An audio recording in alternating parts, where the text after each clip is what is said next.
Ma io vorrei dire Pirlo. E vediamo se sarà così. Noi ora ci affidiamo alla telecronaca che sarà curata da Marco Civoli con il commento tecnico di Salvatore Bagni. Da bordo campo invece Carlo Paris.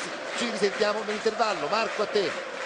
Sì, buonasera nella bolgia del City Stadium di Podgorica. 7 campioni del mondo in campo sugli 8 convocati da lì. Ci sono infortunati eccellenti, assenze che a quanto pare non pesano, ma questa formazione, e mi rivolgo a Salvatore Bagni, è stata pensata e forgiata da Lippi sin dal primo giorno di raduno a Coverciano.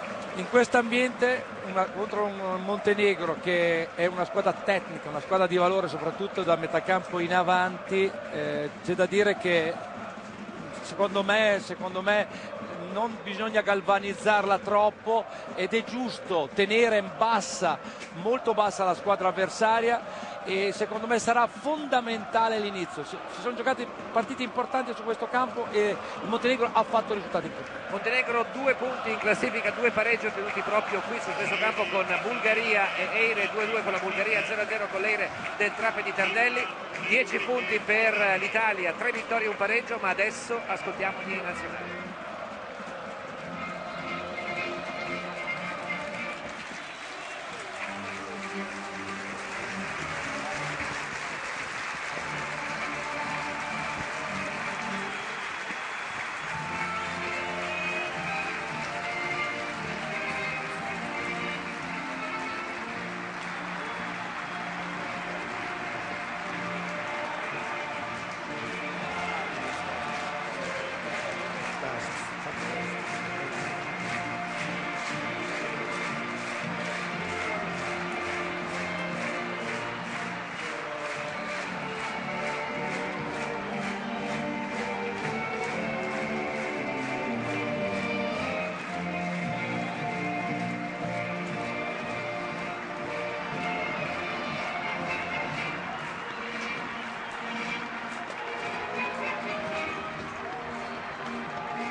Applausi convinti di tutto lo stadio del City Stadium al nostro inno e alla nostra nazionale. Grazie di cuore.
Un'enorme macchia giallo e rossa, i colori del Montenegro. Noi ci fermiamo per qualche istante.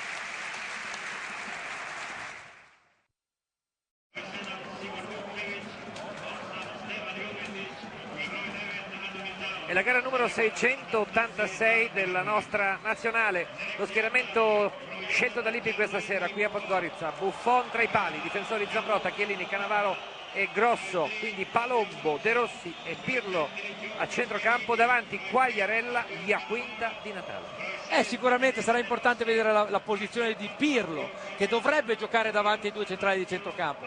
Lì davanti lui avrà più il compito di lanciare le nostre 3 punti. Per quanto riguarda il Montenegro, la squalifica di Vucinic e Filipovic, commissario tecnico, li schiera con Poleksic tra i pali, poi Pavicevic, Basha, Batak e Bozovic sono i difensori.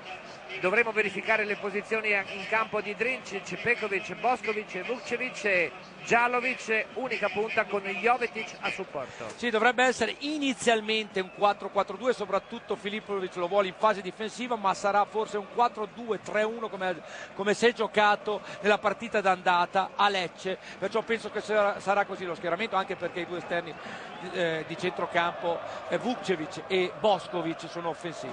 Dirige Martin Atkinson, inglese. Carlo Paris a bordo campo.